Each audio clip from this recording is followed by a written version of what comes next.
We want justice, কিংবা দেশটা কারো বাপের না, তুমি কে আমি কে বিকল্প বিকল্প। আসছে ফাগুন, আমরা হব দ্বিগুণ, শোনো মহাজন আমরা অনেকজন।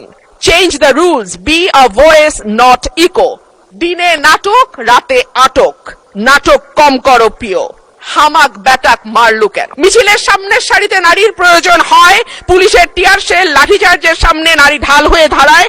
অস্থির সময় নারীর সাহায্য ছাড়া পার হওয়া যায় না, আর সবকিছু যখন ঠিক হয় তখন নারী হয়ে যায় ট্রোলের বস্তু। নারীর পোশাক, নারীর চেহারা, নারীর কথা, নারীর হাসি, সবকিছুই তখন হাসির খোরাকে পরিণত হয়। 7 জন নারী সাংসদের এই সংসদে সেই প্রশ্নটা আমি আপনাদের কাছে রেখে যাচ্ছি। মাননীয় স্পিকার, আমি আপনার মাধ্যমে আজকে সংসদে আরেকটি কথা বলে যাই। 52% মানুষকে পেছনে ফেলে নতুন বাংলাদেশ রচনার কোনো চিন্তা যদি কেউ করে থাকে, সেটা কখনো সম্ভব না, কোনো দিন সম্ভব না।